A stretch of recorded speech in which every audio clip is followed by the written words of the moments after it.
momentos aqui, que é questão de o pessoal pede para a gente fazer, para esse negócio dessa doença aí, né? Então, vamos fazer.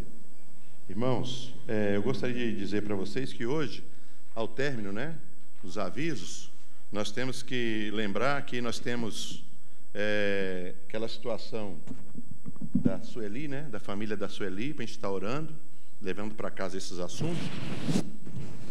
E nós temos que a família dela, parece que o irmão, os dois irmãos, a cuidadora, todo mundo infectado. Tem um pai dela também, que é uma pessoa já idosa, né? Então, assim, a gente está orando por eles, o irmão André, outras situações que a gente conhece de irmãos que estão passando por um período de enfermidade.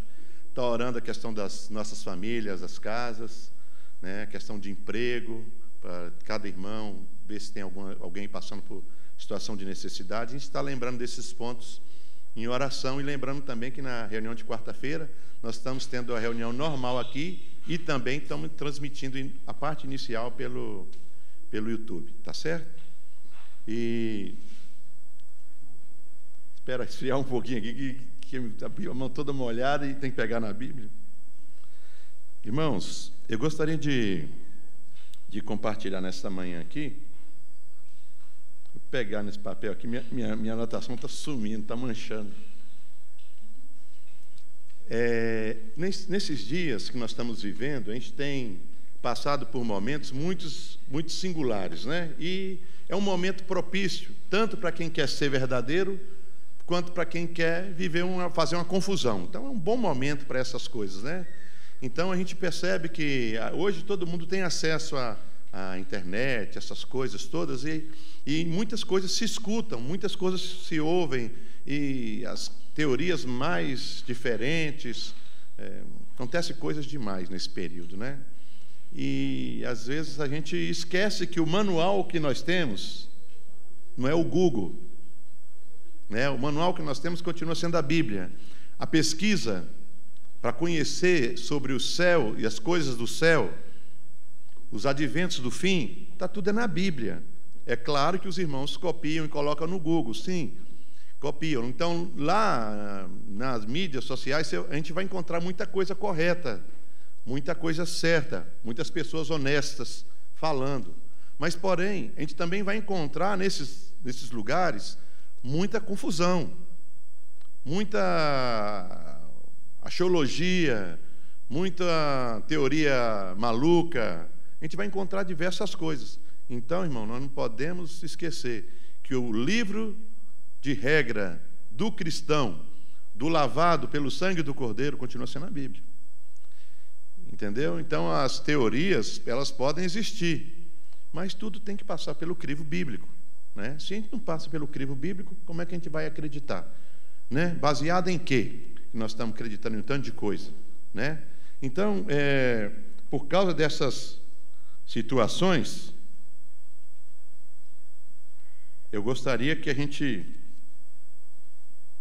Passei tanto álcool aqui que no negócio que o trem até pingou aqui, manchou minha folha. Então, eu notei aqui algumas coisas que a gente poderia, nessa manhã, a gente está dando uma passada juntas, e eu não vou passar aquela imagem agora não, tá, Sandro? Daqui a pouco você deixa só pronto aí para... E eu gostaria que dá para os irmãos aqui nesta manhã um panorama, uma pequena explanação, né? Isso não é final, não é cabal, mas é uma pequena explanação para que pudesse ajudar a gente a juntar os fragmentos que a gente tem, considerar o que a gente escutou de um determinado irmão que trouxe uma palavra, outro que trouxe outra palavra, considerar todas essas coisas diante do Senhor, porque é Ele quem tem que nos orientar. O Senhor vai usar os seus filhos, os profetas, os mestres, eu vou usar, mas, irmão, tudo tem que ser visto sob a ótica da Bíblia, da palavra do Senhor.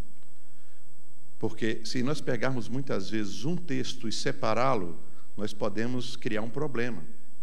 Então, nós temos que ler aquele texto junto com outros textos, né, para que a gente não fique assim, desconexos, soltos. Então, eu queria falar nesta manhã sobre um panorama sobre a escatologia. fica parecendo uma coisa assim tão distante, né? Escatologia. Não, a escatologia, irmãos, é a doutrina das últimas coisas, né? E essas últimas coisas relacionadas com respeito ao Senhor e o seu propósito, a volta do Senhor Jesus, o julgamento de todas as coisas pelo Senhor. Então eu queria fazer um pequeno panorama, né? Como eu já disse, não é exaustivo, não é final, né? Cabe muita coisa, e eu posso até estar equivocado aqui. Mas eu gostaria que os irmãos considerassem isso diante do Senhor e da sua palavra, tá bom? Então, nós temos, durante os anos, nós vemos assuntos do Apocalipse. Eu até sugiro para os irmãos, tá? Quem que puder, a gente vai encontrar em Daniel, a gente vai encontrar em Ezequiel, a gente vai encontrar Salmos, fala textos menores também. Nós vamos encontrar em Isaías muitos textos também. Nós vamos encontrar nos profetas, Joel. Nós vamos encontrar em muitos outros, aqueles profetas menores, textos maravilhosos sobre esse tempo, os últimos tempos. Os textos são... Então nós temos que juntar todos esses textos com as palavras do Senhor, as palavras que o Paulo também, por revelação do Espírito Santo, trouxe, juntar tudo, o João, juntar tudo e tentar entender as coisas. Então, durante o passado tempo, muitas histórias foram sendo construídas. E eu vou dizer para os irmãos, esses irmãos que começaram a crer dessas formas, eram irmãos sérios. E eles viam sobre aquela ótica ali. E aquilo cresceu a ponto de se tornar uma escola. Cresceu, então, assim, não é uma coisa assim pequenininha. Se a gente pegar um irmão que crê piamente, com o coração verdadeiro no assunto desse, ele vai mostrar para você os textos bíblicos e vai te provar ali, com toda a verdade dele, que é aquilo ali. Então, irmãos, a gente tem respeito por esses irmãos. A gente pode até não filiar, não aderir a uma corrente dessa, mas a gente tem que ter um pouco de respeito pelos irmãos do passado. Tem que ter cuidado. Eu não estou falando daquele que tem um coração mau, perverso. Estou falando daquela pessoa séria diante do Senhor. Porque lembre-se, o que importa acima de tudo, irmão, não é escola escatológica. O que importa acima de tudo é o espírito que nós devemos ter de amar a volta do Senhor, de desejar o Senhor. Isso é que faz a diferença, irmão. Escola escatológica não vai... Irmão, não adianta eu crer que o Senhor vai vir por essa porta, ele vem por essa. Ele vai chegar aqui dentro, não importa. Entendeu? Então, assim, o que importa, é bom a gente conhecer essas questões, mas o que importa, irmãos, é o espírito correto. Irmãos, o que irá nos fazer encontrar com o Senhor não é chegar no último dia vivo, não. Porque senão, se fosse assim, os que morreram estavam ferrados. O que importa é qual é a minha condição diante de Deus. Como é que eu estou diante do Senhor? Eu estou pronto para me encontrar com o Senhor? Porque o Senhor, eu posso não ser arrebatado vivo, mas eu posso partir dessa terra, dormir em Cristo e me encontrar com Ele. Qual diferença faz? Nenhuma. Então, o que importa é estar preparado para o momento. O que importa não é saber se primeiro é o A, depois é o B, ou se primeiro é o Y, depois o Z. Irmão, fica tranquilo quanto a isso. É bom você saber e tal, até te orienta nas leituras e tudo, mas o mais importante de tudo isso é o espírito correto. Lembra de uma coisa: quando Jesus veio a esse mundo como homem, estava tudo predito pela lei e pelos profetas. Estava tudo predito. Tinha um grupo de pessoas sérias até, que estudava tudo aquilo. Mas, irmãos, preste atenção. Quantos foram que realmente deram as boas-vindas ao Redentor? Quantos? Não é? Você bota a mãozinha assim, né? Abre os dedos com cuidado. Poucas pessoas. você vai lembrar aqueles pastores. Quem eram aqueles pastores? A Bíblia nem menciona o nome deles. Mas foi algo tão, olha para você ver, foi algo tão sério que o Senhor abriu o céu, descortinou. Eles viram os anjos cantando, o coro santo cantando e anunciando que o menino tinha nascido. Então, não despreze aqueles pastores, né? Você tem aquele ancião, você tem aquela viúva lá no templo, você tem o José, você tem a Maria, os pais do João Batista. Você tem um grupo pequeno, não tem muita gente, mas tinham pessoas sérias que amavam o Senhor, e pessoas que diziam que aguardavam o Messias de Israel, o Redentor de Israel, que estudava, que tinha escola, que tinha tudo, sabia tudo de cor, na ponta da língua, certinho, sem erro. Eles não estavam prontos para receber o Messias. Herodes pergunta assim: chama os escribas, chama os doutores da lei. E eles vêm, e ele diz: onde nascerá o Messias? Falou: em Belém. E os magos estavam indo para onde? Para Belém. Então a informação batia, porque a palavra de Deus falava: e tu, Belém Efrata, de ti nascerá. Falava. Eles sabiam onde nasceria o Messias, mas eles não tinham o coração para andar um pouquinho, 10 quilômetros apenas, para ir lá ver o menino, se era aquilo mesmo ou não. Porque eles deveriam estar com algum preconceito. Mas vai nascer em Belém? Ah, mas está frio, mas está calor, mais isso, mais aquilo. Não quiseram ir. Não quiseram, mesmo sabendo que os magos estavam indo, porque a estrela estava indicando. Não quiseram acompanhar. Entendeu, irmãos? Então, irmãos, a gente precisa buscar do Senhor é ter coração que ame o Senhor e ame a sua volta. É um coração que guie o nosso dia a dia, a nossa forma de andar. Como é que nós vamos aprender a andar uns com os outros nesse mundo? Como é que nós vamos honrar o Senhor nesse mundo? Nós precisamos ter esse coração. Não adianta a gente se tornar doutor da lei e não ter coração para seguir o Senhor. Isso endurece, isso traz cegueira, e a gente pode não ver o Senhor, a gente não pode ver da forma correta. Entendeu? Posso fazer um bunker, posso encher de concreto, encher de comida, enfiar dentro do buraco, ninguém me achar lá dentro, durante toda a tribulação, e no dia que o Senhor estiver vindo, eu posso abrir a portinha, e o Senhor, eu não subi. Entendeu? Não importa, o que importa é o coração. O que importa é o coração. Isso nós não podemos deixar de lado, né? O cristianismo, ele tem que ser marcado pelo coração, caráter de Cristo. Caráter de Cristo. Então, temos algumas linhas de interpretação escatológica, como eu estava dizendo. Sandro, pode colocar o primeiro quadro para os irmãos. Não sei se vai aparecer aqui para nós. Não está muito bom, mas... Bom, essa primeira, nós temos então aqui 4 linhas principais. Essa primeira linha, chamada preterista de pretérito, de passado. Então, existe um segmento que acredita que tudo que está escrito no livro, nas profecias, já tiveram o seu cumprimento no primeiro século, né? Não creem que o que está escrito tinha caráter futurista. Para eles, tudo isso já passou, tudo isso já cumpriu. É uma linha de irmãos que acredita assim. Eu não vou nominar aqui quem é que acredita assim, tá bom?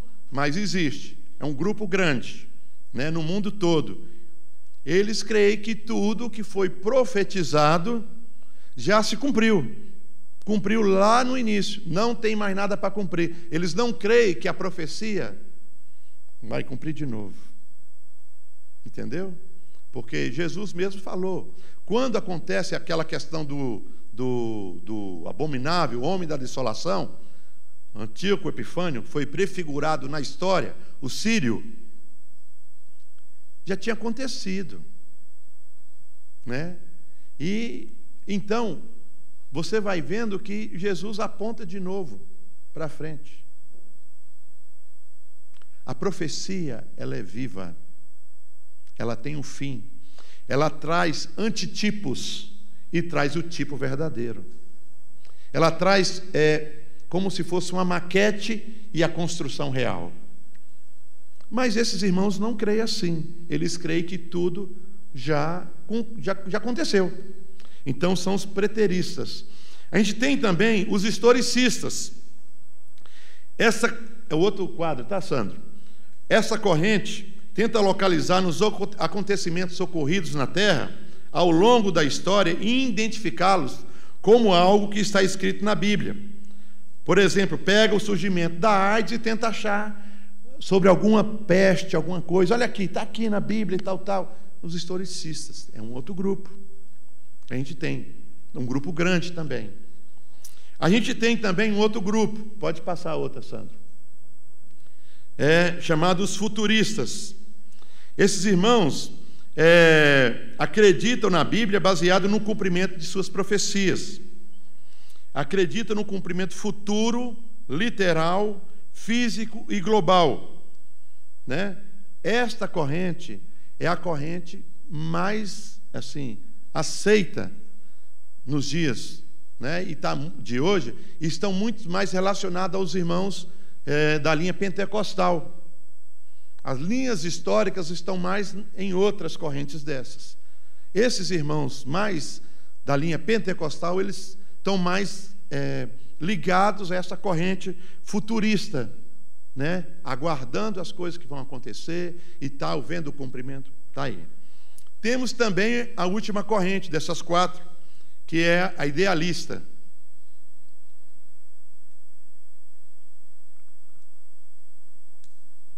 O idealista, ele crê que as profecias, elas são no plano espiritual e não material. Ela acontece no mundo paralelo e não nesse aqui que nós estamos aqui vivendo. Entendeu? Então, olha para você ver quanta linha de entendimento sobre como que se dará o fim. O que crê que já passou, o que crê nos fatos históricos, o que crê nas questões futuras que estão vindo, aquele que crê que a coisa toda é só espiritual, o material não atinge. Então nós temos várias coisas. Então imagina que nós botássemos em 4 colunas essas 4 escolas. Aí então nós temos outras questões que a gente tem que olhar, né? Então aqui, vamos olhar aqui sobre as escolas de pensamento teológico quanto ao arrebatamento. Primeiro, eu gostaria de dizer que o arrebatamento que a igreja crê, que a Bíblia ensina, arrebatamento é o rapto, porque o Senhor virá em um momento e vai fazer o julgamento sobre todas as coisas. E nesse primeiro arrebatamento, ele vai também fazer um rapto daqueles que estiveram naquele último momento. Os que já morreram, a Bíblia diz que eles ressuscitarão. Os que estiveram vivos naqueles dias, a Bíblia diz que haverá um rapto. Tchum, puxou. Igual a gente colocasse um tanto de limalha de ferro e passasse um ímã. Mistura a limalha de ferro com madeira. Passa o ímã vai puxar tudo que tem ferro. E tchum, puxa de uma vez só. É mais ou menos isso. O arrebatamento é um rapto. Vai pegar aqueles que tiver o selo do Espírito Santo, vai ser atraído e vai ser puxado. Todos desaparecerão e estarão com o Senhor. Então, aí segue a questão da profecia. Então, isso é o arrebatamento. E existe uma outra coisa ligada ao conceito, nós botamos aqui os conceitos, que é a questão da tribulação. A Bíblia marca o momento final, a Bíblia marca o momento do rapto, o momento que vai acontecer essas coisas do fim, a Bíblia marca com uma questão chamada, olha, vai haver naqueles dias uma tribulação. Então, por isso que a gente vê quando fala de Apocalipse, todo mundo lembra de quê? Arrebatamento e tribulação. Porque não tem como haver arrebatamento sem haver tribulação. Então tem que ter tribulação para que haja também o arrebatamento. São coisas relativas ao fim. E, irmãos, a tribulação que a Bíblia diz, quando a gente lê isso lá em Daniel, É muito interessante, a gente lê em Daniel. O anjo chega para Daniel e fala assim: Daniel, servo muito amado, 70 semanas estão determinadas sobre o teu povo. Em Daniel, 70 semanas. Aí ele fala: olha, Daniel, 62 semanas vai até lá as portas do ungido. Aí você tem a última semana, né? São marcados períodos de 7. Aí vai ter do ungido até que ele seja crucificado, vai passar então mais uma semana. Então faz 62 mais uma semana, 62 mais 7, 69. Fica faltando quanto? Uma semana. Então nós estamos na última semana de 7. Estamos na última semana. E nessa última semana é que a coisa toda vai acontecer. Tudo isso está acontecendo. É nessa última semana. As 69 já foram. Estamos na última semana. Então, a tribulação, ela vai acontecer, o período chamado da tribulação, que o Senhor falou, isso também está bem marcado na Bíblia, ela acontece num período compreendido de 7 anos. E nesses 7 anos, né, a Bíblia mostra que esse período de 7 anos será dividido em 2 períodos. 3 anos e meio, 3 anos e meio. Em Daniel, nós vamos ver quando faz a descrição do anticristo, né? Quando faz a descrição do anticristo, fala muitas coisas dele, lá em Daniel. Então, lá está dizendo que esse rapaz, ele vai surgir com pouca força. Lá a Bíblia diz que ele não vem de linhagem real. Lá diz que ele vai subir no poder com astúcia e com a ajuda de alguns poucos. E aí ele vai chegar no ponto que ele precisa para governar. Então, irmãos, aí quando você começa a ler a Bíblia, você começa a tirar de fora algum bocado de coisa. Aí tem um grupo que fala assim: o anticristo é o príncipe Charles. Ele já estaria desqualificado. Porque a Bíblia fala que não vem de linhagem real, que não é alguém poderoso, não é alguém assim. É um cara que vai aparecer sorrateiramente e vai tomar o poder com a ajuda de poucos. Então você vai tirar muita palha. Você não precisa ficar acreditando: olha aqui, o príncipe não sei o que lá, que vai ser o anticristo, e não sei o que. Você tira um bocado de porcaria, joga um tanto de coisa para fora. Para isso nós precisamos conhecer a Bíblia, porque senão a gente começa a acreditar em um tanto de coisa que o pessoal coloca: olha aqui, ele nasceu em tal dia, ele não sei o que, o nome dele dá 666, não sei o que. Aí entra impressão. Não precisa, irmão, não precisa. Leia a Bíblia, que a Bíblia já vai ensinar a tirar muita palha, tá bom?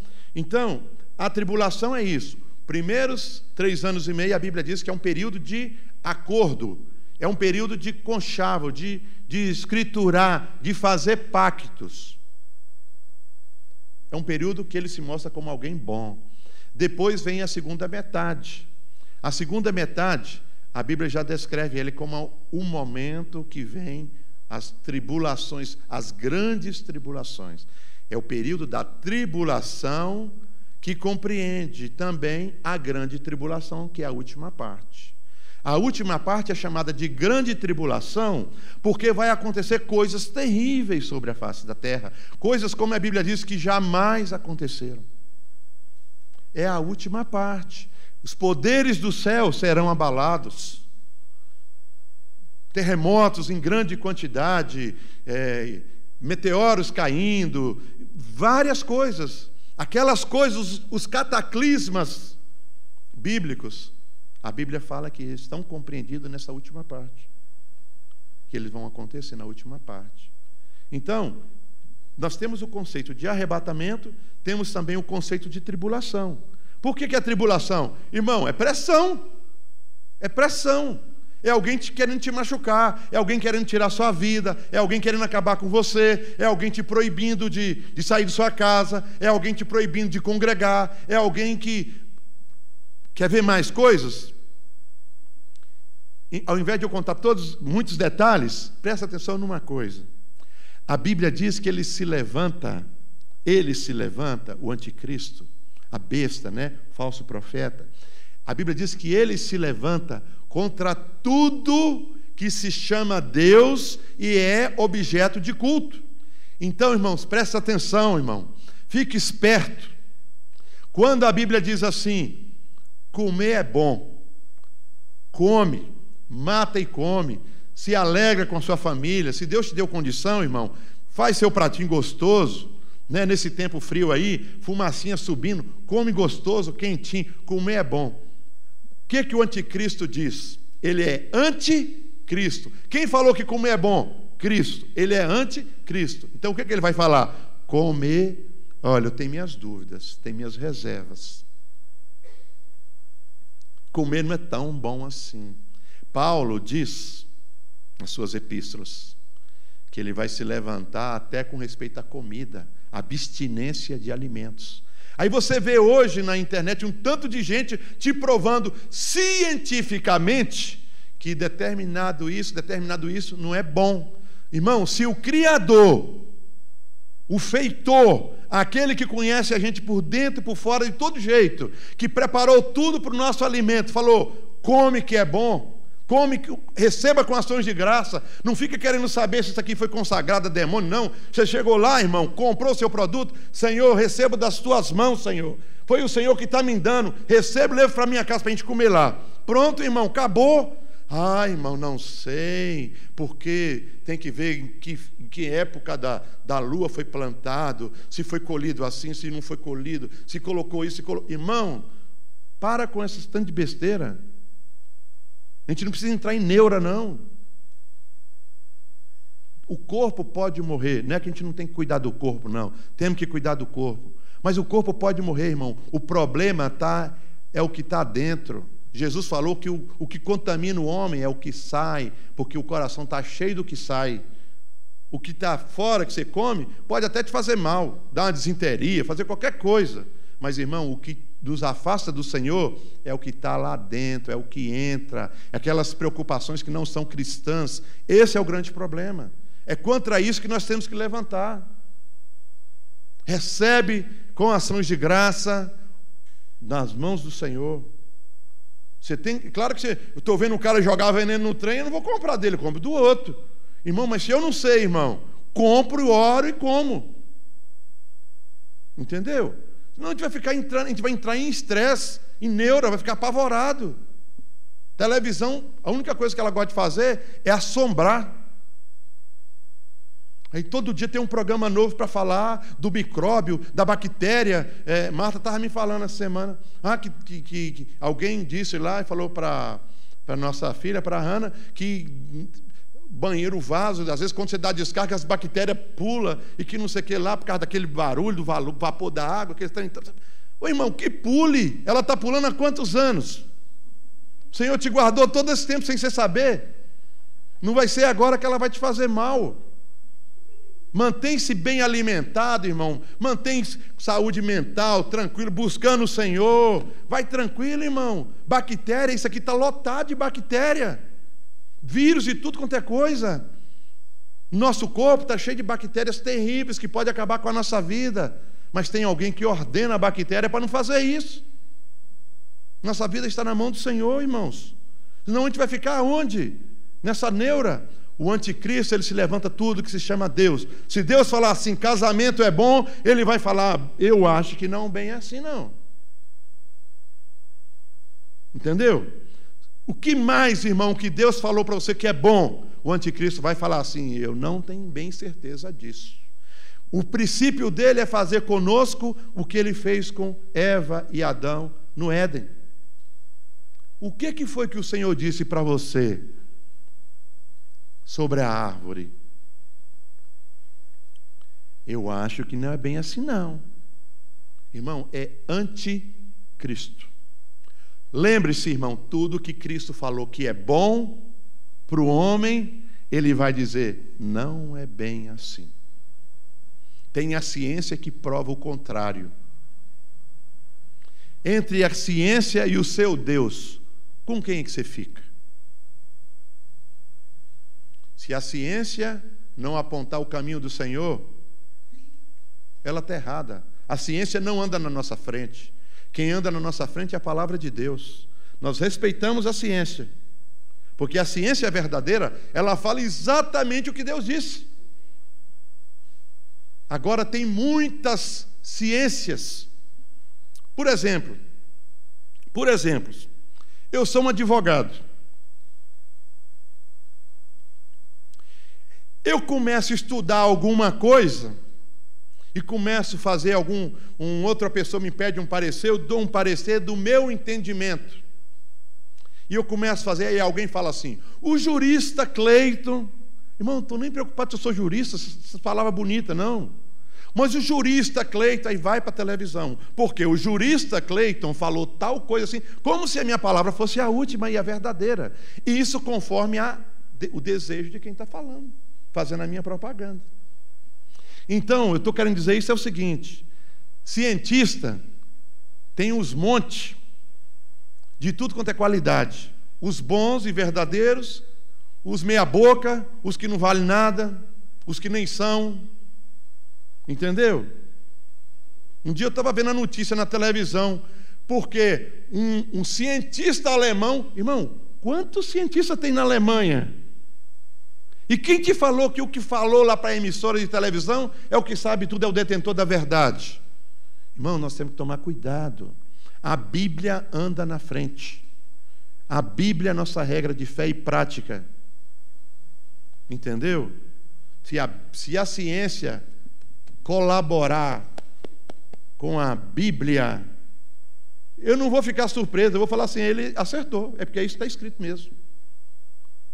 Não é, então eu vou seguir, porque, não, irmão, primeiro a Bíblia, a palavra de Deus vem na frente. A palavra de Deus não vem após ciência. A palavra de Deus, ela caminha na frente. Todas as demais coisas têm que entrar no eixo da palavra do Senhor. Nós somos cristãos. Se o mundo quer fazer diferente, é um problema dele. Eles vão arcar com as consequências seríssimas sobre isso. Mas nós somos povos de Deus, lavado pelo sangue do Cordeiro, orientado pelo Senhor. Nós temos que saber em quem nós cremos. Entendeu? Porque senão daqui a pouco eu falo assim: bom, a Bíblia fala isso, mas a lei está mostrando isso contra a Bíblia. Irmão, para aí. O anticristo, ele vai fazer isso. Ele vai mostrar um tanto de coisa cientificamente provada contra a Bíblia, contra os princípios de Deus. Então nós temos que ficar atento com essas coisas. Bom, eu estava falando de tribulação, né? Então vou falar agora que nós temos, dentro dessas 4 colunas primeiro que eu coloquei, nós temos 4 escolas também. 4 escolas. A primeira escola que eu gostaria de mencionar aqui é a pré-milenista. Colocou aí? Pré-milenismo. É a primeira. Essa primeira escola é muito interessante, preste atenção. Essa primeira escola, olha aqui, nós temos a palavra milenismo, que quer dizer milênio, ou seja, existe um momento descrito na história, na profecia, chamado milênio. O que é o milênio? O milênio é um período de 1000 anos, quando Satanás será preso e lançado no abismo. Durante esses 1000 anos, a terra estará vivendo aqui sob a influência do Senhor somente. O inimigo e sua turma será tirada. A terra não estará sujeita à influência do diabo, porque ele foi tirado. E aí a Bíblia diz em Isaías que a criança brincará com a áspide, com a cobra. E a cobra não vai fazer mal, porque o mal foi tirado de sobre a terra. Fala que o jumento, o boi, ele vai pastar junto com o leão. O leão não vai querer comer o boi, porque a influência, o poder do pecado foi tirado. A natureza está quietinha, feliz, boa. Então, fala que quem plantar uma vinha vai colher o fruto dela, vai fazer o suco, não vai morrer antes. É 1000 anos. Sobre a terra. Então, vai ter pessoas sobre a terra no milênio vivendo. Nós não estamos falando dos crentes, tá bom? Estou falando de pessoas que a Bíblia diz que vai haver sobre a terra. E a Bíblia diz que no milênio, a Bíblia diz que nesse período do milênio, quem morrer novo, morreu novo, deu azar, vai morrer, sabe com quanto? 100 anos. Nós estamos no sufoco para chegar no 100. Os caras lá, o que tropeçar morre com 100. Porque é milênio. Sabe por quê, irmão? Não tem nada que faz o cara pecar. O cara tem que ser ruim demais, sabe? Para poder buscar nele as naturezas ruins. Porque o pecado não está ali nem para instigar ele. Satanás não está ali. Ele tem que ser muito perverso para poder se levantar contra Deus. Morre com 100. Mínimo 100. Mínimo 100. Pode ser 200, pode ser 250, 300, 500, 800, não sei. A Bíblia fala que no mínimo de 100. Né? Então, isso é milênio. Milênio fala da terra. Vocês vão ver muito testemunho de Jeová. Você acredita no milênio? Fala para ele assim, claro. Está na Bíblia, eu creio. Entendeu? Mas, irmão, aí você responde para ele, você crê que Jesus é o Filho de Deus, que veio em carne? Aí ele vaza. Chama ele para orar. Ele vaza, ele não quer, ele não gosta disso. Então, o que eu quero dizer aqui é o seguinte, milênio, o conceito de milênio é isso. Agora, essas 4 escolas, elas estão relacionadas ao arrebatamento. Qual o momento do arrebatamento? Ele é pré-milenismo, ou seja, o arrebatamento acontecerá antes do milênio. O milênio, vamos supor que o milênio fosse 31 de dezembro. 1º de janeiro, desculpa, 1º de janeiro.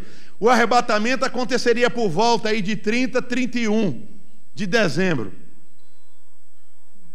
Tem um trem tocando aqui. Desligar ele. 30, 31 acontece o arrebatamento. O milênio é depois. Eu estou dizendo assim, no pré-milenismo, o arrebatamento é primeiro. Arrebatamento, tribulação, arrebatamento. E o milênio é como se fosse dia 31, dia 1º. Arrebatamento, 31, milênio, dia 1º. Então, quando você vê pré-milenismo, quer dizer, uma corrente que crê que o arrebatamento, que a tribulação acontecerá, o arrebatamento acontecerá antes do milênio. Ele é início. Esse é o pré-milenismo. A igreja será arrebatada, então começará o período da tribulação e ao final ocorrerá o milênio glorioso. Agora, preste atenção. No pré-milenismo, vocês entenderam, né? Pré-milenismo, arrebatamento antes do milênio. No pré-milenismo tem várias histórias aí. Tem muita coisa que muitos irmãos acreditam. Não estou dizendo que está certo ou que está errado. Estou colocando só os fatos. No pré-milenismo, tem os que creem, por exemplo, que vai acontecer o arrebatamento da igreja toda no início dos 7 anos. Quando ela é arrebatada, começa-se os 7 anos. Tem gente que crê assim, tem irmãos que crê assim. Tem irmãos que crê que esse arrebatamento primeiro, que dá início ao período dos 7 anos, é composto somente de alguns irmãos, não de todos. Entendeu? Imagina que nós estamos falando aqui de 10. Essa corrente entende, biblicamente falando, que dos 10 crentes que tem sobre a terra, vamos supor 3 é arrebatado no início, 7 passa pela tribulação e vai ser arrebatado no final da grande tribulação. Entendeu? Tem outros que acreditam nessa mesma corrente, que um grupo é tirado no início, outro é tirado no meio da grande tribulação, outro é tirado no fim da tribulação, e tem uns que ainda creem que até no milênio vai ser tirado também. Então, irmão, porque aí entra várias interpretações. Aí os irmãos podem falar assim, olha, é como a videira, que também é uma figura do Senhor da colheita, mete a foice. Então, na colheita da figueira, você tinha os primeiros cachos, os maduros, você colhia eles primeiro. Depois, durante o período da colheita, ia amadurecendo, você ia tirando. E no final tem os rabiscos. O que é os rabiscos? Era aquilo que era deixado para os pobres.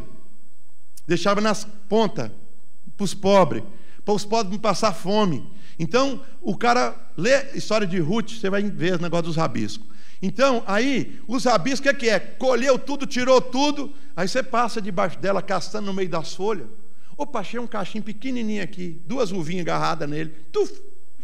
É os rabiscos. Então, nessa corrente do arrebatamento, do pré-milenismo, tem muitos que creem de diversas formas. Irmão, não estou dizendo aqui, preste atenção, se está certo, se está errado. Eu estou mostrando somente o que os nossos irmãos creem dentro da palavra de Deus.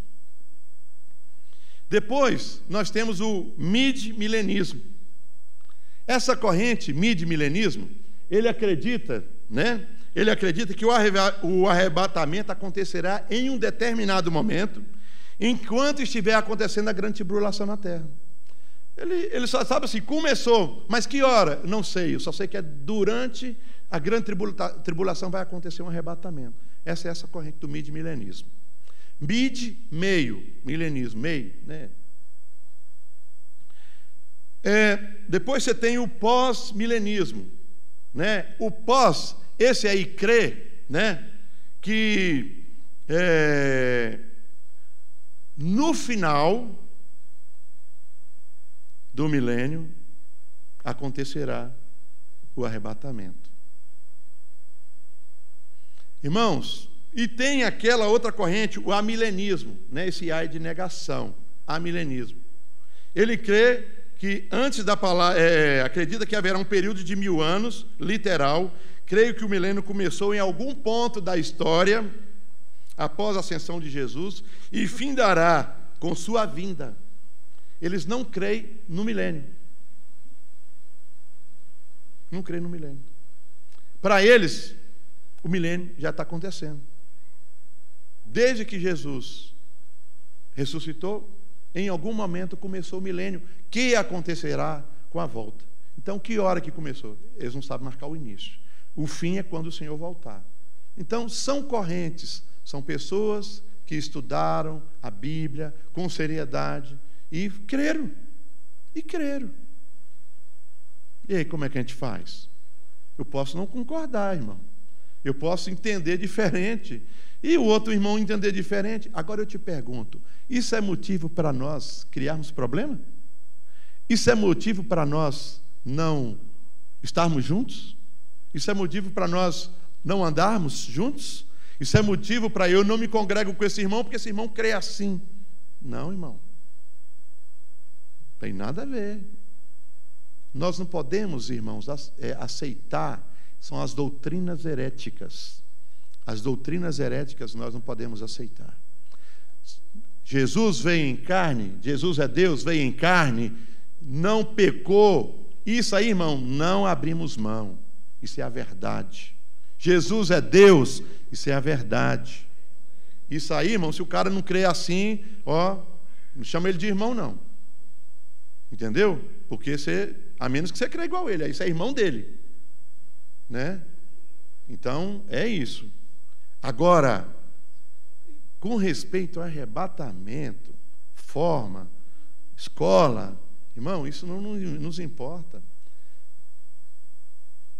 Eu posso ter todo mundo acreditando igual eu e está todo mundo errado. Todo mundo errado. E mais, imagina que eu creia conforme qualquer uma dessas correntes. Jesus vai vir do jeito certo. Entendeu? Eu criei errado, eu criei diferente, eu entendi diferente. O Senhor veio do jeito dele. O que vai acontecer, irmão? Ele vai vir. Entendeu?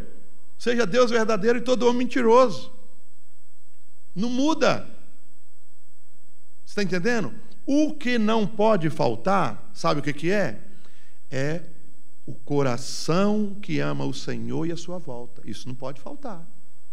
Porque se eu amo o Senhor, eu ando como filho da luz. Eu ando como servo de Deus. Eu ando temendo a Deus todo o tempo. Eu quero o caráter de Cristo em mim. Eu quero o processo de santificação acontecendo todo dia em minha vida. Entendeu? Eu não ando de qualquer jeito. Eu sou filho da luz, não sou filho das trevas. E aí, irmão, se eu creio que vai haver um arrebatamento no início, isso não aconteceu. Não importa, eu sigo para dentro da tribulação do mesmo jeito. Não muda nada. Mas e se eu creio que o arrebatamento é no fim ou no meio? Irmão, se eu estou preparado, eu tenho que estar preparado desde agora também. Não importa qual momento vai acontecer, eu tenho que estar preparado. Por quê? Porque o Senhor pode me chamar a qualquer momento. E mais, ainda que Ele não me chame a qualquer momento. Irmão, eu amo meu Senhor. Eu quero ser como Ele. E isso é todo o tempo. É a partir de que momento? É a partir da minha conversão. Como diz lá em Hebreus, experimentar os poderes do mundo vindouro. Como é que você vai experimentar nessa terra poderes do mundo vindouro? É andando hoje conforme Cristo quer. Então não é a questão, eu creio que o arrebatamento vai ser no final, então eu tenho 7 anos para poder rebentar aqui nessa terra. Não, irmão. Não é isso. Seja qual for a escola que a gente crê, temos que andar à luz da revelação do Senhor.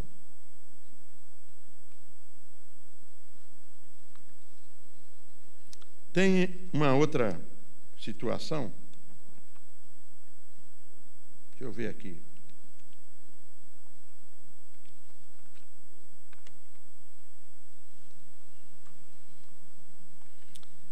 Tem uma outra situação que eu gostaria aqui de ler com os irmãos, entender com os irmãos. Eu estou dando um panorama, algumas pinceladas, tá, irmão? Estou fazendo linha aqui de escatológica, nada disso não. É quanto às duas guerras. Tem 2 guerras para acontecer nesse período aí. Irmãos, a Bíblia diz que no final dos 7 anos, o inimigo, ele está juntando, ele está convocando o mundo todo. Irmão, presta atenção. Irmão, presta atenção. O mundo tem que pensar igual. O mundo tem que ter o cabeça dele, o rebelde. Presta atenção o que está acontecendo no mundo. As correntes ideológicas. Presta atenção. Satanás, ele veio para destruir. Presta atenção.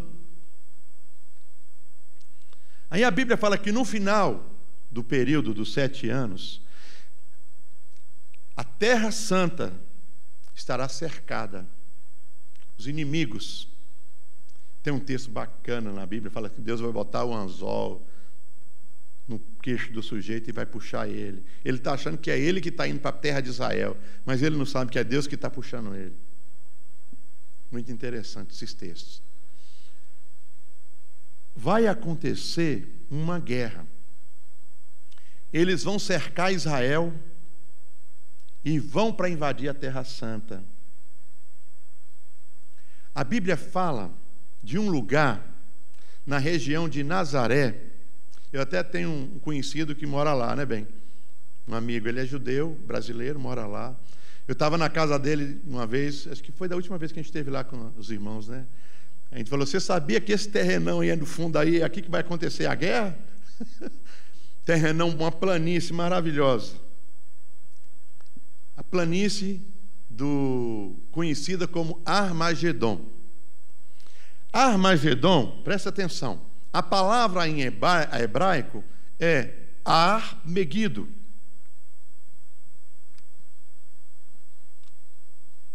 O som é esse, Ar-Megido. Ar-Megido quer significa monte do Megido. Tem gente que fala Megido, né? Monte do Megido. É o Monte do Megido. O Ar-Megido foi pronunciado, Ar-Megido, Ar-Megido virou, sabe o quê? Armagedon. É a mesma coisa. Megido, Armagedon é a mesma coisa. Esse lugar desse monte, onde tem essa planície, a Bíblia descreve que é o lugar onde vai acontecer essa guerra dos 7 anos, no final dos 7 anos. Então, esse lugar vai ter então essa guerra. Vocês conhecem a história. A Bíblia diz que quando o povo está sendo invadido, Jerusalém está quase sendo tomada, o povo vai estar desesperado, não vai ter nenhum amigo de Israel do seu lado, não vai ter Brasil, não vai ter Estados Unidos, não tem Honduras, não tem Paraguai, não tem ninguém. Todo mundo contra Israel nessa hora. Foi abandonado por todos. Eles vão olhar para cima. Eles vão olhar para cima e vão clamar ao Salvador. A Bíblia diz que o Senhor Jesus vai descer. Lembra? Quando ele está subindo no monte, todo mundo olhando para cima, chega os anjos do lado e fala assim: varões galileus, esse mesmo Jesus que viste subir, da mesma forma descerá. Vai descer do mesmo lugar, no monte. E a Bíblia diz que quando ele descer, que encostar o pé, o monte vai fazer assim, ó, um terremoto, grande terremoto, vai abrir. E o povo vai fugir. Aí depois a água vai salvar o mar morto. Tem várias coisas, eventos que acontecem. Mas é isso. Essa guerra final, essa primeira guerra final, chamada Armagedon, ou Megido, lugar, né? Armagedon e Megido, está falando do lugar. Nós usamos ela para referenciar essa guerra. É a guerra no final da grande tribulação. Essa guerra, então, vai acontecer ali. E ali o Senhor fala que vai acabar com todos aqueles que foram para destruir a Israel, o Senhor vai destruir a eles. E eu gostaria de ler com os irmãos esse texto, tá bom? Irmãos, preste atenção. Armagedon, Megido, Gog e Magog, preste atenção, está tudo dentro desse mesmo momento. Tá bom? Está tudo dentro desse mesmo momento. Armagedon, Megido, Gog e Magog, que geralmente Gog parece que é um povo, Magog está relacionado com a sua terra. Então, está tudo relacionado com esse momento. Tá bom? Tá bom, irmãos? Não fica pensando, Gog e Magog, Armagedon, é tudo o mesmo momento. Aí, o que acontece aqui? Vai ser tudo destruído. Eu gostaria que os irmãos lessem comigo em Apocalipse 19,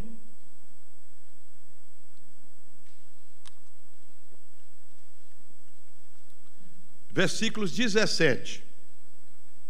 Leia comigo aqui. Aí diz assim: e vi um anjo que estava no sol e clamou com grande voz, dizendo a todas as aves que voavam pelo meio do céu: vinde e ajuntai-vos à ceia do grande Deus, para que comais a carne dos reis, e a carne dos tributos, e a carne dos fortes, e a carne dos cavalos, e dos que sobre eles se assentam, e a carne de todos os homens, livres e servos, pequenos e grandes.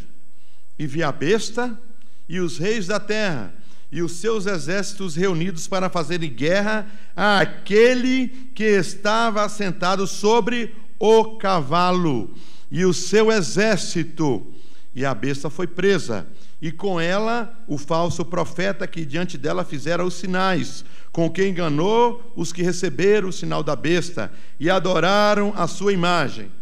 Vou parar aqui só para dar uma explicaçãozinha. Irmão, tem um vídeo falando aí que se você tomar uma determinada vacina, ela vai fazer um negócio dentro do seu corpo lá que é misturada com feto, com planta, que não sei o quê, vai criar um biochip e que não sei o quê. Irmão, presta atenção, irmão. A Bíblia não está falando isso aqui. Tá bom? A Bíblia não está falando isso aqui. A Bíblia está dizendo que eles aceitaram o sinal porque eles viram fazendo coisas e eles creram. Tá bom? Então, irmão, fique esperto, não caia nos laços, não fica andando apavorado, desesperado aí não. Vá pela Bíblia.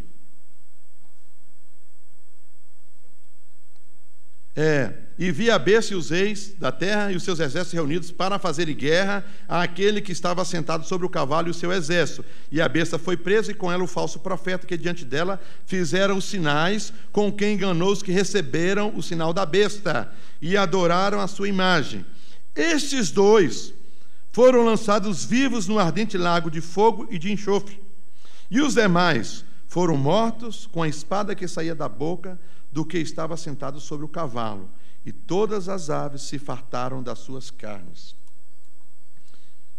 Então o texto é bem esclarecedor, né? Vamos, capítulo 20, versículo 1. E vi descer do céu um anjo, que tinha a chave do abismo, e uma grande cadeia na sua mão. Ele prendeu o dragão, a antiga serpente, que é o diabo e Satanás, e amarrou por 1000 anos, e lançou no abismo, e ali o encerrou, e pôs selo sobre ele, para que não mais engane as nações, até que os 1000 anos se acabem. E depois, importa que seja solto por um pouco de tempo. E vi tronos, preste atenção, olha aqui o texto. Eu não posso dizer para os irmãos que o João está contando um caso e volta para contar de novo a sequência. Eu estou lendo o texto corrido, tá bom? Ele está dizendo aqui, porque nós estamos falando das correntes de estudos da Bíblia, não é? Porque tem as correntes que entendem que o arrebatamento, quando acontece o arrebatamento, há o galardão no céu, o povo desce com o Senhor sobre as nuvens. Então tem várias coisas, irmãos. Eu estou lendo só o texto para os irmãos, tá bom? Não estou falando nenhuma história escatológica aqui, de corrente, desenvolvendo não. Estou só colocando essa questão. Ele está dizendo aqui, nesse texto, até aqui, que houve uma guerra, que no final da guerra o Senhor enquadrou todo mundo, não é isso? Satanás foi preso e lançado no lago. Agora, depois que Satanás foi lançado no lago, ele está contando de um julgamento que vai acontecer. Esse julgamento que nós conhecemos no início, a Bíblia o nomina por tribunal de Cristo. O tribunal de Cristo, ele acontece com Cristo e o seu povo. Tribunal de Cristo, Cristo e seu povo. O último, vamos falar dele depois. Então, até aqui, tribunal de Cristo, Cristo e seu povo. E aqui, presta atenção, nesse versículo diz assim: e vi tronos, e assentaram-se sobre eles, e foi-lhes dado o poder de julgar. E vi as almas daqueles que foram degolados pelo testemunho de Jesus e pela palavra de Deus, e que não adoraram a besta, nem a sua imagem, e não receberam o sinal em suas testas, nem em suas mãos. E viveram e reinaram com Cristo durante 1000 anos. Tem um julgamento acontecendo aqui. Entendeu? Mas os outros mortos, os que não aceitaram o Senhor como Salvador, que não se renderam, é assim, né? Mas os outros mortos não reviveram até que os 1000 anos se acabaram. Ou seja, no final dos 1000 anos tem um outro julgamento para acontecer. Tem um no início e tem um no final. Esta é a primeira ressurreição. Está dizendo aqui que esta é a primeira ressurreição. Entendeu? Qual foi o momento? Está marcando aqui que é antes do milênio, não é isso? No momento que o Senhor dá o início ali, startou, prendeu Satanás, tem o julgamento, é o que está marcando aqui. Tem o julgamento, os tronos, tal. Aí ele está dizendo que esse momento é a primeira ressurreição. Então eu estou dizendo para os irmãos o seguinte: eu não sei dizer para os irmãos se esse momento é literal, como está dizendo aqui, ou se o profeta encerrou o assunto de Satanás até ser preso e retomou o ponto atrás e voltou falando. Entendeu? Bom, bem-aventurado e santo aquele que tem parte na primeira ressurreição. Sobre estes não tem poder a segunda morte. A segunda morte é lago de fogo. A segunda morte é morte eterna, é Não tem mais chance, acabou. Mas serão os que ressuscitaram, sacerdote de Deus e de Cristo, e reinarão com ele 1000 anos. Tá bom? Os irmãos vão meditar nesses textos e outros mais da Bíblia para compreender melhor, irmãos. É bom para a gente, isso estimula a gente, um texto, lê o texto, escreve, bota um aqui, bota o outro. É bom que a gente vai aprendendo, o coração da gente aquece, fica gostoso. Outro texto que eu gostaria de ler com os irmãos, o nosso tempo está ruim aqui, mas ruim que eu digo assim, né, passado, mas deixa eu acabar de ler os textos. Ezequiel 39, a partir do versículo 11, diz assim: e sucederá naquele dia, que dia? Esse dia da guerra, o dia do Senhor, no Novo Testamento chama de o dia do Senhor. Vai acontecer naquele dia, darei ali a Gog um lugar de sepultura em Israel. Está vendo Gog? Gog está aqui na Primeira Guerra. Gog está aqui na Primeira Guerra. O vale dos que passam ao oriente, ao mar. Oriente ao mar. Oriente está vindo da Jordânia. Está vindo da Jordânia e está indo para o Mediterrâneo. O vale está no meio. E se espantarão os que por ele passarem, e ali sepultarão Gog e toda a sua multidão, e lhe chamarão o vale da multidão de Gog. E a casa de Israel os enterrará, presta atenção, por 7 meses. Gente, é muita gente que vai morrer. É muita gente. Olha, com a tecnologia que Israel tem, máquinas, tudo. É claro que vai estar tudo no regaço, né? Numa guerra, não vai sobrar muita coisa. Mas a Bíblia diz que vai demorar 7 meses para aquele povo enterrar os cadáveres, osso. Viu o texto? Vinde, falando para as aves, vinde comer do banquete. Pois é, ainda vai sobrar muita coisa para poder enterrar ainda. E a casa de Israel os enterrará por 7 meses para purificar a terra. Sim, todo o povo da terra os enterrará. Vai gente para lá ajudar. Você não viu acontecer aqui em Brumadinho aquele negócio, veio gente daqui, veio gente dali para ajudar? Vão ajudar, caçar os mortos, não teve? Pois é, irmão, o povo gosta de ajudar. Então, vai muita gente ajudar lá em Israel. Não vai morrer todo mundo, não. Tá? Morrer alguns só que está na guerra, que se levantou contra Israel. Vai ter gente na terra. Fica tranquilo, não, porque você vai estar no céu, se Deus quiser. Então, aí vai enterrar, a gente vai ajudar a enterrar. Aí diz assim: e será para eles memorável o dia em que eu for glorificado, diz o Senhor Jeová. Apocalipse 16 diz assim, eu passei rápido aqui, né? Apocalipse 16, a partir do versículo 16, diz assim: e os congregaram no lugar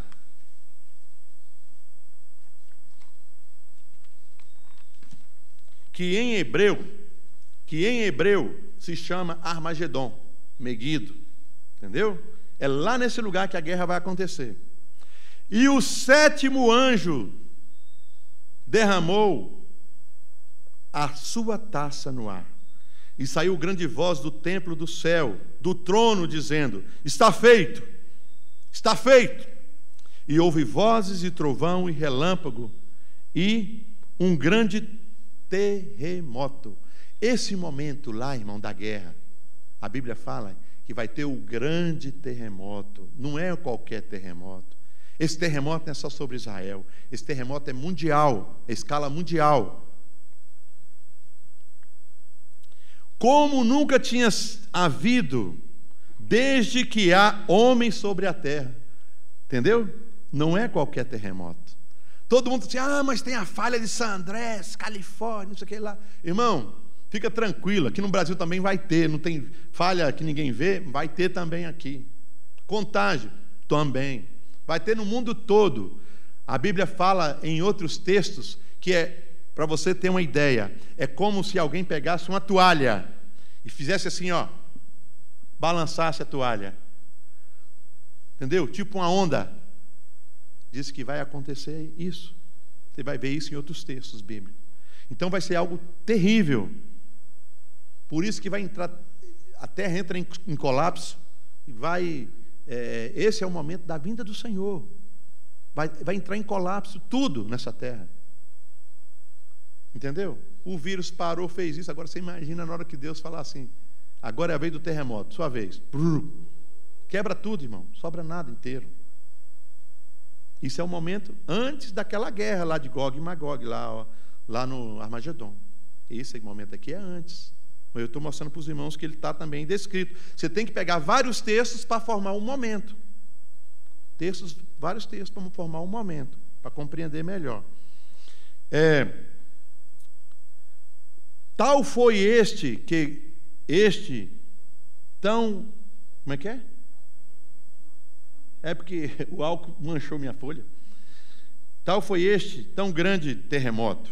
E a grande cidade fendeu-se em 3 partes. A cidade rachou em 3. E as cidades das nações, o que aconteceu com elas? Caíram. As cidades das nações caíram. Aí diz assim: e da grande Babilônia se lembrou Deus, para lhe dar o cálice do vinho da indignação da sua ira, a toda a ilha, e toda a ilha fugiu. Aqui a Bíblia fala em outro texto melhor das ilhas, fala que elas vão afundar. Toda a ilha fugiu. E os montes, o que aconteceu com os montes? Não se acharam, aplainou. Então, irmão, Minas Gerais, questão de monte, nós vamos baixar, hein? Todos os montes se aplainou. Vocês já viram uma notícia recente dizendo que o polo magnético da Terra, hoje ele está em direção mais ou menos do Canadá, né? É a direção dele. Diz que ele está deslocando em direção à Rússia, né? Eles estão dizendo que é por causa do magma da Terra e tal, porque ele está acontecendo alguma coisa, então parece que está virando. E eu vou dizer mais, a Bíblia fala que esse mundo, a Bíblia fala que vai ser como um rolo, um livro. Os livros antigamente eram um rolo. Você enrolava, quando você soltar, ele faz, não é assim? Desenrola. Então, a Bíblia diz que o céu vai fazer assim, ó, o barulhinho. Sabe o que é isso, irmão? Mais ou menos, é aquilo que o Gino gostava de dizer, né? A inversão dos polos magnéticos, né? É como que a Bíblia fala assim, e era dia e de repente ficou noite. Está acontecendo alguma coisa. Isso é para aquele grande momento que o Senhor vai vir sobre a terra. É um momento de colapso. É um momento terrível. É um momento, irmão, ou você está amando o Senhor, ou você está dando glória, ou você está pulando de alegria, ou você está desesperado com as notícias. Se você acha que coronavírus está te apavorando, então, irmão, melhor não passar por aquele dia não, porque vai ser terrível. É morte, é isso, é aquilo, é cair na estrela do céu, é matou ali, é não sei o quê. É terrível. Por isso que a igreja se fia, a igreja se agarra no Senhor e nas suas promessas. A igreja não pode andar, irmão, por vozes estranhas. A igreja anda por vozes, mas é a voz do Senhor. Quem falou isso? O Senhor. O Senhor disse para nós o quê? Quando essas coisas estiverem acontecendo, olha para o céu, porque a vossa redenção se aproxima. Alegrai-vos, alegrai-vos. Ele não está mandando você entrar em desespero. Ele está mandando você falar assim, glória a Deus, o meu Senhor está chegando. Ele não está mandando a gente ficar apavorado. Ele está mandando a gente alegrar com o Senhor. Então, irmãos, não deixa o inimigo apavorar, tirar o seu descanso. Não. Bom, agora eu queria fechar aqui, né, com a última guerra, porque essa guerra é a primeira, é chamada Armagedon, não é? É a primeira, a dos 7 anos, final. Aí você tem 1000 anos, uma guerra no início do milênio, você tem agora, 7 anos, agora você tem 1000 anos, aconteceu o milênio sobre a terra, não é isso? No céu teve o primeiro julgamento aqui, tribunal de Cristo. Aí, no final dos 1000 anos, o que a Bíblia diz, que nós lemos aqui? Satanás será solto por pouco tempo. Quanto é o pouco tempo? Nós não sabemos. mas é o tempo suficiente para ele sair enganando as nações e os levar de novo para uma guerra contra o Senhor. Entendeu? Aí vai então agora a batalha final. Aí agora nós temos a última guerra. Essa é a última. E nessa última guerra tem aquele sujeito lá de novo, o Gog, e a terra dele, Magog. Então, o Gog e a sua terra, ele está na primeira e também está na última. Irmão, por que que esse sujeito, ele é marcado com tanta ênfase na Bíblia? Eu não sei te falar. Porque quando você vai ler os textos, tem um grupo de nações, tanto na Primeira Guerra, quanto na Segunda Guerra, que acompanha o Gog. Etiópia, a Bíblia diz os nomes. Tem uma turma. Tá bom? Quando você for ler, irmão, tenha em mente o quê? Tenha em mente que você está em Israel. E se você está em Israel, aonde é o norte de Israel? Em cima, né? Quem é que está em cima? Que ele fala dos povos do norte. Quem é que está no sul de Israel? Presta atenção. Quem é que está ao oriente e ao ocidente? Presta atenção. Quando a Bíblia fala povos de tal lugar, aí já saiu daquele círculo. Então, a gente tem que ler pensando nessas coisas, conforme foi dito naquela época. Então, aqui, no fim, Satanás será solto, né? E essa guerra última acontecerá entre as nações e a santa cidade, né? Essa última guerra, nessa aqui, é interessante que nessa guerra, irmão, a Bíblia mostra que não vai ser brinquedo, né? Porque nessa aqui, Satanás, no final dela, Satanás é o texto que a Bíblia fala, e acaba com ele lá, e tem tudo isso aqui. Isso aqui é o momento final. E o que eu queria dizer aqui é que quando a gente lê a Bíblia, a gente tem a impressão que ao final dessa última guerra, a gente tem a impressão que parece que morre todos, acaba tudo. A gente tem essa impressão. Por quê? Porque após essa guerra, vem o versículo seguinte, é o seguinte: e vi em pé, diante do trono branco, primeiro é tribunal de Cristo, o último é chamado de trono branco. E vi diante do trono branco todos os mortos, todos os mortos, pequenos e grandes. Está tudo ali. Então dá uma impressão para nós que morreu tudo. Porque logo a seguir vem novo céu e nova terra, né? O sol não mais existe, a lua também não mais existe. Então, dá-se essa impressão. Porém, os textos seguintes dá-nos a entender também que haverá pessoas vivas sobre a terra. Então, está aí um grande dilema para nós aprendermos diante do Senhor.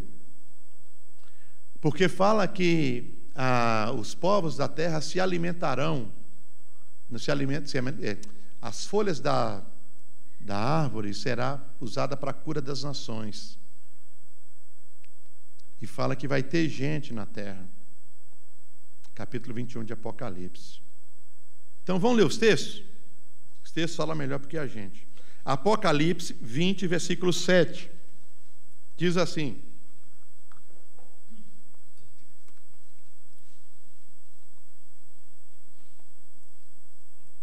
e, acabando-se os 1000 anos, Satanás será solto da sua prisão e sairá a enganar as nações que estão sobre os 4 cantos da terra, Gog e Magog, cujo número é como a areia do mar, para os ajuntar em batalha. E subiram sobre a largura da terra e cercaram o arraial dos santos e a cidade amada, mas desceu fogo do céu e os devorou. E o diabo, que os enganava, foi lançado no lago de fogo e enxofre, onde está a besta e o falso profeta. E de dia e de noite serão atormentados para todo sempre. E vi um grande trono branco, e os que estavam assentados sobre ele, de cuja presença fugiu a terra e o céu. Fugiu. É isso que eu estou te falando. A Bíblia fala assim: a terra e o céu fugiu, e não se achou lugar para ele. Aí vai. E vi os mortos, grandes e pequenos, que estavam diante do trono. E abriram-se os livros, e abriu-se outro livro, que é o da vida. Então tem vários livros, e também o livro da vida. Tem livro das obras, da justiça, tem vários livros. Então tudo aquilo que a gente está fazendo é anotado. Lembra que o Moisés, né? No seu livro, Senhor, todos os meus dias foram escritos. E vi os mortos. Tá bom. E deu o mar os mortos que nele havia, e a morte e o inferno deram os mortos que nele havia. E foram julgados cada um segundo as suas obras. E a morte e o inferno foram lançados no lago de fogo. Esta é a segunda morte. Esta é a segunda morte. É a morte eterna. E aquele que não foi achado escrito no livro da vida foi lançado no lago de fogo. Essa é a segunda morte. Por isso, irmão, quando você vai ver aqueles textos, lembra do texto do julgamento dos bodes, dos carneiros? É trono branco. É o último julgamento. Porque no primeiro julgamento, tribunal de Cristo, é uma coisa. Aqui agora vai para o lago de fogo. Vai para o lago de fogo. Aqui é que está indo. Então, dá-nos a entender que durante o milênio haverá salvação, porque não fica difícil entender. Então, porque se não haverá, ele tinha que ter subido na primeira ressurreição. Mas eu estou só mostrando os textos e levantando as interrogações. Então, irmão, nesse trono branco é o último julgamento, é o final, que a Bíblia nos revela aqui, até onde a Bíblia nos revela. Tá certo? Porque tem coisa que vai acontecer que a Bíblia não revelou. O que nos interessa saber é só até onde está, e mesmo assim, às vezes é só para informação, o Senhor não vai explicar muita coisa, não. Né? Então, nesse último julgamento, trono branco não é para a igreja. A igreja é antes, é tribunal de Cristo. Cristo relacionado com seu povo, tribunal de Cristo. Trono branco é Deus julgando toda a terra. Deus julgando toda a terra. É trono branco. E ele é no final do milênio.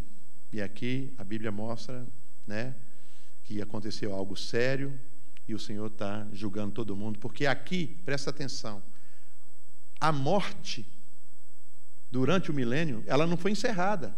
Está aberta ainda. Tem gente que vai morrer ainda. No final, no trono branco, a morte e o Hades vão ser lançados no lago de fogo também. Antes eles não foram. No final, eles também serão lançados no lago de fogo. Então, esse é até onde a Bíblia nos conta, é um momento final. É um momento final. Então, a igreja, né? Igreja não... Trono branco não está apontado para a igreja. O que aponta para a igreja é tribunal de Cristo. É Cristo e os seus. Cristo e sua igreja. Ele o cabeça e nós o seu corpo. Isso é para nós, os que cremos. Para o mundo, vai aguardar mais um momento, até que no final, na hora de julgar todos os rebeldes, então, aí é o trono branco. Bom, irmãos, como eu já disse, né? Para nós, o que importa não é saber todas as coisas, com mínimos detalhes.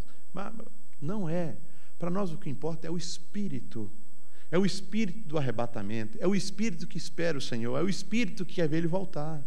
É o Espírito que ama o Senhor e o seu corpo, o seu povo. É o Espírito que quer andar com o Senhor. É aquele que... Eu quero estar com meus irmãos. Eu quero congregar com os meus irmãos. Esse Espírito, irmão, é que é o Espírito de noiva.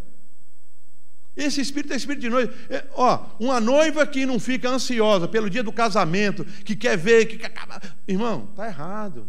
Porque a noiva, ela está almejando aquele tempo, aquele momento, aquele encontro. Ela está ansiosa por aquilo, para tudo acontecer. Eu quero estar com ele, eu quero ir com ele para onde ele for. Esse é o espírito de noiva. Isso tem que estar no nosso coração. Entendeu? Agora, se em nós não habita esse espírito de amar o Senhor, de querer o Senhor, de querer os irmãos, de querer estar com os irmãos. Irmão, eu quero congregar, onde os irmãos estão indo? Eu quero estar bom. Irmão, se não tem isso em nós, está ficando estranho. Esse espírito tem que habitar em nosso coração. Se ele não existe, eu tenho que falar, Senhor, olha meu coração, visita meu coração, o que está acontecendo? Será que eu estou escutando outras coisas? Por que meu coração está apagado? Está sem interesse pelo amado? Está sem interesse pelos filhos do Senhor? Então visita meu coração, Senhor, me aquece, não deixa eu ficar desse jeito não. E o Senhor vai vir, como diz Cantares, atrai-me e após ti correremos. A gente tem que ter pelo menos a vontade de querer, né? Então Apocalipse 16, 15 fala assim. É interessante esses dois versículos, que ele está ele está no meio, tipo um sanduíche de situação difícil. Esse versículo, o 16, 15 e o 14, 12. O 16, 15 diz assim: eis que venho como ladrão. Bem-aventurado aquele que vigia e guarda os seus vestidos. Bem-aventurado aquele que vigia e guarda os seus vestidos, para que não ande nu e não se veja a sua vergonha. Então nós precisamos, a Bíblia fala também em Apocalipse que essas vestes são os atos de justiça que acompanham os santos. Lembra lá de Satanás com Josué? E Satanás se levantou para se lhe opor, e Josué estava com a veste suja, e o Senhor falou, troca a veste de Josué.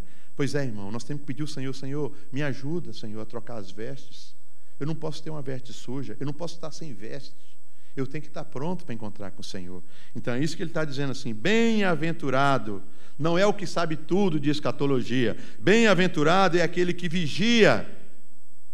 Está pronto? Como é que eu vigio? É querendo saber de todas as coisas? Não, eu vigio é preparando o meu espírito. Ele está dizendo aqui que a vigilância está relacionada com caráter. Ele está dizendo, bem-aventurado é aquele que vigia e guarda os seus vestidos, para que não ande nu e não se veja as suas vergonhas. 14, 12 diz assim, aqui está a paciência dos santos. Aqui estão os que guardam os mandamentos de Deus e a fé de Jesus. E a fé de Jesus. Bem-aventurado os que guardam os mandamentos de Deus e a fé de Jesus.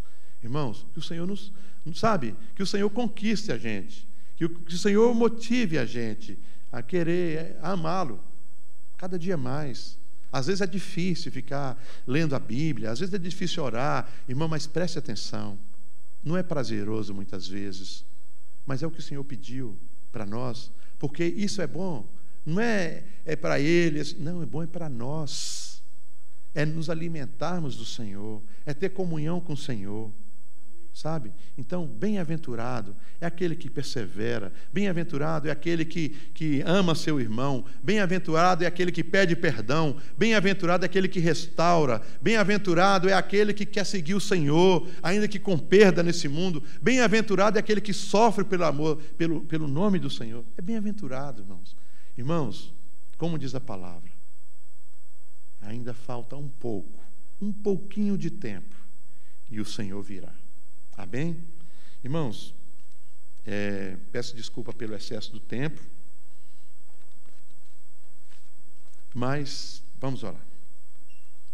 Senhor nosso Deus, nosso Pai, agradecemos ao Senhor pelos cuidados do Senhor conosco. Senhor, não nos deixe, Senhor, estar perdidos, equivocados em tantas confusões, Senhor. Oh, Senhor nosso Deus, nos ajuda, Senhor, atrai nosso coração, atrai nossos olhos para Ti, Senhor, aqueça nosso coração, Senhor. Oh, Senhor, no meio de tanta confusão, no meio de tantas vozes estranhas, Senhor, faz-nos ouvir somente a Tua voz. Senhor, que o nosso coração anseie por Ti. Senhor, em nome de Jesus. Amém. Irmãos, eu aproveitando só, encerrando um momento, nós vamos estar orando pelos nossos irmãos, né? Lembrando da Sueli, da família, lembrando do André, de outros irmãos, Andinha, outros irmãos que estão passando por situações de dificuldade. Lembrar dos irmãos nas casas, nas famílias, questão de emprego. Vão lembrar todas essas situações, tá bom?